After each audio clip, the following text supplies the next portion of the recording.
میں ہوں ندیم اقبال زاہد اور میرے ساتھ موجود ہیں محمد نوشاد علی۔ جب سے اسلام آباد کا پی ٹی آئی کا دھرنا ہوا ہے جو ناکام ہوا ہے، اموات کی خبریں آ رہی ہیں، ایک سیلاب ہے خبروں کا جو رکنے کا نام نہیں لے رہا۔ اس ساری کہانی میں جو ایک طرف ہم دیکھتے ہیں کہ حکومت بہت زیادہ اگریسو نظر آتی ہے، تو پی ٹی آئی کی طرف سے ذرا کچھ غمی کا ماحول چل رہا ہے۔ تو اب حکومت کی طرف سے کچھ اقدامات بھی سامنے آ رہے ہیں کہ ایک ترمیم کی جا رہی ہے، سائبر کرائم بل لایا جا رہا ہے، اسی طریقے سے انسداد فسادات فورس بھی بنائی جا رہی ہے، اور بھی کچھ خبریں ہیں، ہم ان سے بات کریں گے۔ سب سے پہلے ہم بات کریں گے کہ یہ جو فیک نیوز کے اوپر یہ ترمیم، ایک نیا ترمیمی بل لایا جا رہا ہے، اس کے بارے میں آپ کا کیا خیال ہے سر؟ بسم اللہ الرحمن الرحیم۔ دیکھیے، یہ بات تو حقیقت ہے کہ فیک نیوز جو ہے اس نے ہمارے معاشرے کے اندر بہت بگاڑ پیدا کر دیا ہے، بہت مسائل جنم لے رہے ہیں۔ پنجاب کالج والی مثال ہمارے سامنے ہے، ہم عموماً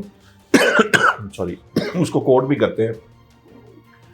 اس کے علاوہ یہ جو ابھی دھرنے جس کی آپ نے اشارہ کیا، جس دھرنے کی طرف، اس میں آپ نے دیکھ ہی لیا کہ کیا گفتگو تھی۔ اللہ معاف کرے، کچھ ایسی گفتگو پتہ نہیں وہ کیسے لوگ اس کو مان لیتے ہیں، تسلیم کرتے ہیں، شاید خواہشات کے پیچھے بھاگتے ہیں کہ یہ 1000 لاشیں گر گئیں، 500 لاشیں گر گئیں، پتہ نہیں۔ وہ ایک بڑی ذمہ دار پوزیشن پر رہنے والے لطیف کھوسہ صاحب جو گورنر رہے ہیں پنجاب کے، انہوں نے بھی 278 کا فگر کہ پتہ نہیں اس کے قریب کوئی فگر دے دیا۔ اب پتہ نہیں وہ لاشیں وہ پتہ نہیں کیسے برآمد ہوں گی، ان کے گھر سے ہوں گی یا وہ کس طرح گنتی پوری کریں گے، میری تو سمجھ میں نہیں آتا۔ نوشاد صاحب کھچائی بھی ہوئی ہے سپریم کورٹ کے اندر، وہ کہتے ہیں پارلیمنٹ میں یہ باتیں ساری کیا کرتے ہیں، پھر یہ کیوں کرتے ہیں آگے سڑکوں پہ ساری چیزیں؟ اصل میں پرابلم یہ ہے کہ جب آپ پارلیمان کے اندر بات ہوتی ہے دلیل کے ساتھ، اور وہاں پر آپ کوئی کام کر سکتے ہیں میجورٹی کے ساتھ، اور وہ چونکہ وہ نمائندے منتخب کر کے آپ نے بھجوائے ہوتے ہیں، پھر وہاں پر ہر شخص جو ہے اپنی کانسٹیٹوئنسی کو ریپرزینٹ کر رہا ہوتا ہے، تو وہاں پر جو کنسنسس ڈیولپ کرنا ہے وہ بڑا اہم ہوتا ہے۔ اور وہ لوگ جو سیاستدان نہیں ہیں، وہ لوگ جو ہیں وہ ان کی کوشش ہوتی ہے کہ معاملات سڑکوں پر طے کیے جائیں۔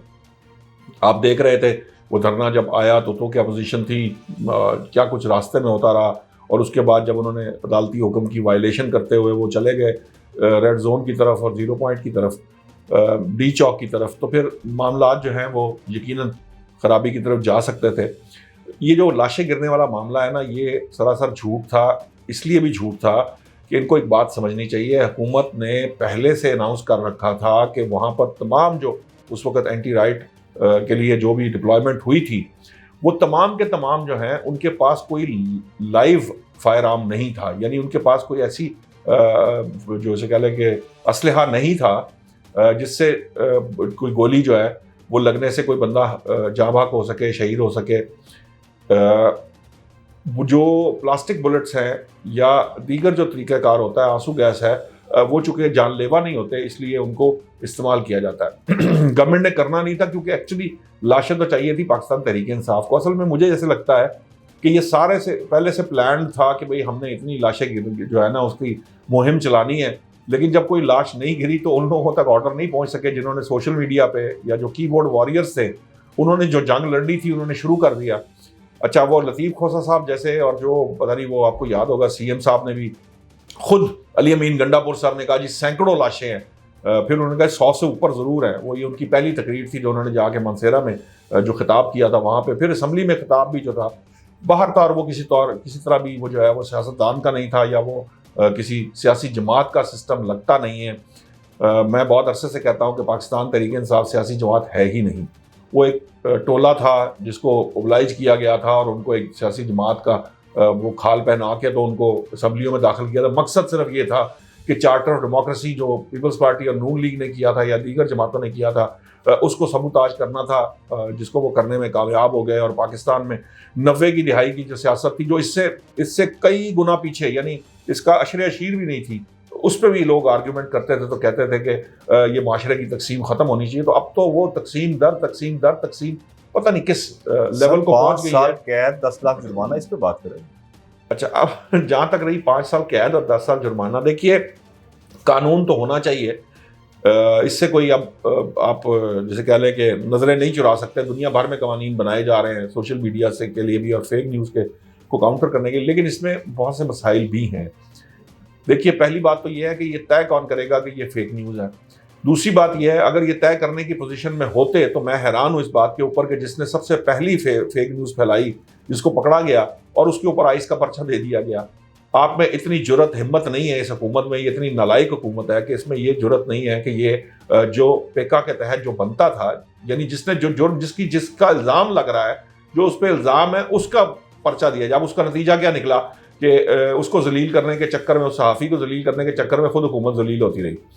مجھے سمجھ میں نہیں آتی کہ یا تو پہلے آپ یہ کام کریں نا، اور اگر کرنا ہے تو اپنے اندر تھوڑی سی ذرا اچھی مثال نہیں ہے، تھوڑا پانی پیدا کریں، اپنے اندر کوئی ہمت پیدا کریں، اپنے آپ کو کسی جگہ کریں کہ آپ جو کام کوئی غلط کر رہا ہے اس کو کرب کر سکیں. اب مزے کی بات یہ ہے وہ تمام ادارے جو ایک ٹاسک فورس بنائی گئی ہے وہ اس میں ڈال دیے گئے ہیں، اور جناب وہ سارے کے ساروں کا کام یہی ہے. FIA سائبر ونگ کا کام یہی ہے.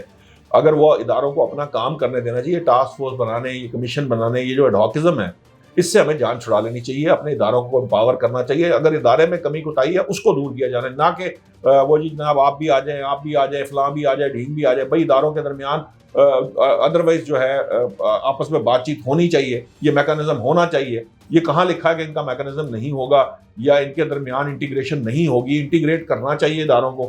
اس کے لیے آپ ٹاسک فورس بنا دیتے ہیں، ہر وقت ہم فورسز بنائیں، ٹاسک فورس بنا دیں، کبھی کمیٹی بنا دیں، کبھی کمیشن بنا دیں. اس سے آپ کے ادارے کبھی بھی ٹھیک نہیں ہوں گے. ہمیں اداروں کو ٹھیک کرنا پڑے گا. اداروں کو ٹھیک کر کے ہی ہم چیزوں کو بہتر کر سکتے ہیں. باقی یہ 5 لاکھ جو 5 سال کی سزا اور 10 لاکھ جرمانہ ہے، میں سمجھتا ہوں کہ یہ ہونی چاہیے اب، کیونکہ اس کے بغیر گزارا نہیں ہے. ہم دیکھ رہے ہیں کہ وہ لوگ جو صرف خواہشات، مطلب اصل میں یہ جو لوگ ہیں یہ بڑے چالاک ہوتے ہیں. یہ دیکھ رہے ہوتے ہیں کہ اس وقت قوم سننا کیا چاہ رہی ہے، یا مثال کے طور پہ ایک سیاسی جماعت یہ چاہتی ہے کہ یہ والا پہلو آنا چاہیے سامنے، تو وہ اس کو خبر کی شکل دے کے ان کے سامنے پیش کر دیتے ہیں، اور وہ بغیر دیکھے سوچے سمجھے اندھا دھند اس کو آگے شیئر بھی کرتے ہیں، اس کو ویوز بھی دیتے ہیں. پھر ڈالر کے چکر میں بہت سارے جو لوگ ہیں ہمارے تو ماشاءاللہ بعض جہاندیدہ صحافی بھی جو ہیں وہ اس کام میں لگ چکے ہیں. آپ کو پتہ ہے ابھی ایک بہت سینئر صحافی کچھ عرصہ پہلے جو ہے ان کو جیل سے رہا کیا گیا ہے، چھوڑا گیا ہے. وہ بھی اسی طرح کے معاملات کے اندر ہیں. بہت سارے صحافی ہیں. اب اور میں تو حیران اس بات پہ ہوں، یہ میرے لیے حیرانگی کی بات ہے، عمران ریاض جیسے لوگ جو ہیں انہوں نے بھی پاکستان تحریک انصاف پہ سوالیہ نشان لگا دیا جناب کہ آپ یہ کیا پروپیگنڈا کر رہے ہیں لاشوں کا. حالانکہ وہ خود اس کا حصہ ہیں. خود انہوں نے ایک تصویر بنا کر اس پہ ڈالی ہے ٹویٹر کے اوپر، جس میں وہ ڈی چوک جو سڑک ہے وہاں پہ وہ خون جو ہے وہاں پہ بہ رہا ہے، اور وہ AI جنریٹڈ فوٹو ہے. تو اس طرح کی جو چیزیں ہیں اس کو کرب کرنا اب بہت ضروری ہو گیا، کیونکہ ایک معمولی سی چیز جو ہے وہ بعض اوقات آگ لگا دیتی ہے. اثر بالکل. اب وہ جو ریجر کے بھائی کا جو جعلی انٹرویو تھا، جعلی بھائی تھا جو 9 مئی کے بہت سارے مقدمات میں انوالو تھا، اس کو کیمرہ دے دینے سے، اس کو اسپیس دے دینے سے اس وقت ایسے لگا جیسے واقعات وہ ٹھیک کہہ رہا ہے. تو جو یہ جو ایلیمنٹ ہے اس کو کنٹرول کرنا پڑے گا. یہ بالکل ویسے ہی ہے جیسے وزیر صاحب نے یہاں پنجاب کالج کے وقت کے اوپر کچھ اس طرح کی بات کہہ دی تھی جس میں تھوڑی ذمہ داری نہیں تھی، اور جس کا نتیجہ یہ نکلا کہ لوگوں نے اس پہ یقین کرنا شروع کر دیا. تو جس وقت یہ جو خواہشات کے پیچھے بھاگنے والا معاملہ ہے اور اس کے پیچھے جو فیک نیوز پھیلانے والا معاملہ ہے، اس کو کرب کرنا بہت ضروری ہے. خواہشات سے آگے چلتے ہیں سر. ایک خواہش یہ آئی ہے کہ انسداد منشیات کا جو ایک معاملہ چلتا تھا کہ زمانے ہم سنتے لکھتے تھے اخبارات میں، انسداد فسادات کی ایک فورس بنائی جا رہی ہے. ایک طرف تو حکومت یہ کرنے جا رہی ہے، دوسری طرف خان صاحب نے آج بڑی ایک اہم بات کی ہے جو مجھے ابھی تک کھٹک رہی ہے. وہ کہتے ہیں میرے پاس ایک آخری کارڈ ہے. وہ ٹرمپ کارڈ ہے کون سا، وہ بتائیں ذرا. آپ نے خود ہی نام لے لیا اس کارڈ کا، لیکن بہرحال میں ابھی بات کرتا ہوں اس کے اوپر بھی. دیکھیں اینٹی رائٹ فورس جو ہے وہ دنیا بھر میں ہوتی ہے، ہونی بھی چاہیے. ان کی ایک اسپیشل طریقہ کار ہے، اس کی باقاعدہ ٹریننگ ہوتی ہے، موب ہینڈلنگ ہوتی ہے، پھر اس کے اندر ان کو کیسے ڈسپرس کیا جاتا ہے، ان کے ساتھ کیسے نپٹا جاتا ہے. یہ ایک عام پولیس یا عام پیٹرولنگ پولیس یا جو اگریسو فورسز ہوتی ہے یہ ان کا کام نہیں ہوتا. اس کے لیے بڑا تحمل کی ضرورت ہوتی ہے، آہستہ آہستہ آگے بڑھا جاتا ہے. جو بھی اس کی ٹیکنیکس ہیں وہ ڈفرینٹ ٹیکنیکس ہوتی ہے. اسی لیے دنیا بھر میں اینٹی رائٹس فورس بنائی جاتی ہے، کیونکہ وہ بالکل ایک ڈفرینٹ بال گیم ہے. جس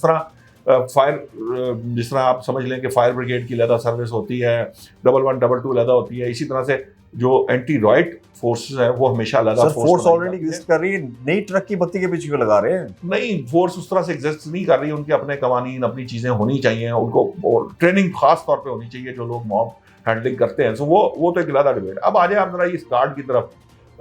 جس کارڈ کی اب بات کریں، دیکھیں کارڈ تو عمران سر ٹرمپ کارڈ تو نہیں ہے وہ سر.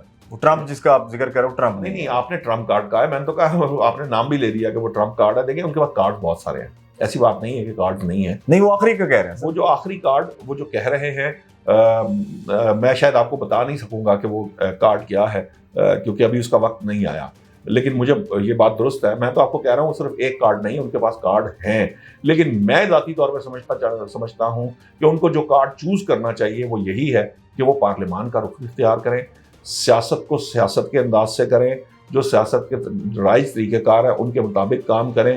سڑکوں کی سیاست، دھرنوں کی سیاست اور احتجاج کی یہ جو انتشاری سیاست ہے اس سے اپنے آپ کو دور کر لیں. اگر وہ یہ کرنے میں کامیاب ہو جاتے ہیں، ان کی جماعت یہ کرنے اس طرح کی awareness اور اس طرح کی realization ہے. پارلیمان آپ مجھے بتائیں کہ یہ لگتا ہے کہ ویسا ہوگا؟ نہیں ایسا ہی ہوگا، یہ میں آپ کو بتا دوں ایسا ہوگا تو خان جو ہے وہ سروائیو کریں گے. اگر فرض کیجیے ایسا نہیں ہوگا تو الٹیمیٹلی خان سروائیو. بھائی ایک سمپل سی بات ہے، آپ دیکھیے کہ آپ ان کی پچ پہ جا کے کھیلنے کی کوشش کر رہے ہیں جن کا اوڑھنا بچھوڑنا کرنا سارا کچھ یہی ہے. یعنی آپ طاقت کے بلبوتے پہ اگر لڑنا چاہ رہے ہیں تو طاقت ان کی اسٹرینتھ ہے. سر جس پارٹی کا خمیر ہی سڑکوں سے شروع ہوا ہے تو وہ آگے کیسے وہ یہ کریں گے؟ وہ یہ آتا ہے بہت ساری جماعتیں ایسی تھیں جن کا خمیر کہیں اور سے اٹھا تھا، کسی اور جگہ سے شروع ہوا تھا، لیکن انہوں نے اپنے آپ کو وقت کے ساتھ ساتھ ٹرانسفارم کیا، اور ٹرانسفارم کر کے انہوں نے جو ایک ایوولوشن ان کے اندر تھی اس نے ان کو سروائیو کروایا. اس لیے میں یہ ذاتی طور پہ سمجھتا ہوں کہ پاکستان تحریک انصاف اگر اپنی بقا چاہتی ہے، کیونکہ اب تو ان پر پابندی کی بھی بات بھی ہو رہی ہے اور بھی گورنر راج جیسی باتیں ہو رہی ہیں، تو اگر پابندی لگ گئی تو پھر پتہ نہیں نہ جانے کون سا وقت ہوگا جس کے بعد پابندی، کیونکہ ہم نے جن لوگ جماعتوں پر پابندی لگی ان میں سے کئی جو ہیں وہ اب کہیں پہ ایگزسٹ نہیں کرتی. ہمیں وہ جو KPK کی باچا خان لے لیں، کوئی اور جماعتیں، ہو سکتا ہے نام بدل کے بھی وہ سروائیو کرنے کی کوشش کریں، لیکن جب تک سیاسی جماعت سیاست کو سیاست کے انداز سے نہیں کرے گی تب تک یہ معاملہ درست نہیں ہوگا، چاہے وہ نام بدل کے کریں، چاہے وہ کوئی کام کریں. اور خاص طور پر انہیں طاقت کے پچ پہ جا کے نہیں کھیلنا، طاقت کی پچ پر وہ کبھی نہیں جیت سکتے اسٹیبلشمنٹ سے یا ریاست سے. انہیں پارلیمان کا راستہ اختیار کرنا، انہیں مذاکرات کی بات کرنی، انہیں بات چیت کے ذریعے معاملات کو حل کرنا. یہ پارلیمان کی اسٹرینتھ ہے، یہ سیاست کی اسٹرینتھ ہے. اس پچ پر لا کر انہیں کھیلنا چاہیے، نہ کہ کسی دوسرے کی پچ پر جا کے کھیلنا چاہیے. جب تک PTI اس پچ پر جا کے کھیلتی رہے گی وہ ہارتی رہے گی. جس دن وہ اپنی پچ پر آ گئی، اپنی ہوم گراؤنڈ میں آ گئی، وہاں پر جو معاملات ہیں اس کو طے کرنا شروع کیا، پارلیمان کے ذریعے چیزیں ٹھیک ہونا شروع ہوئی، وہاں حل تلاش کیے جانے لگے، تو پھر آہستہ آہستہ ان کے ہاتھ میں وہ چیزیں آنا شروع ہو جائیں گی جس کی ان کو تلاش ہے، جس کے پیچھے وہ پھر رہے. اور دوسری بات کہ آپ نے دیکھا بہت سارے لیڈرز پابند سلاسل رہے، اس سے پہلے بھی رہے، وہ اس طریقے سے باہر نہیں آ سکے. وہ پروسیس کو اس طرح سے ریورس کر کے باہر نہیں لایا جا سکتا. ان کو پروسیس کا حصہ بن کر پانی کے بہاؤ کے ساتھ بہہ کر ہی جو ہے وہ اپنے ٹارگٹ سے اچیو کیے جا سکتے ہیں. پانی کے مخالف تیرنا جو ہے وہ ممکن نہیں رہتا. ایک خاص وقت کے بعد آپ کے بازو شل ہو جاتے ہیں، آپ میں اتنی طاقت نہیں کہ آپ مسلسل جو ہے وہ پانی کے بہاؤ کے اگینسٹ لڑیں. بہت شکریہ جی.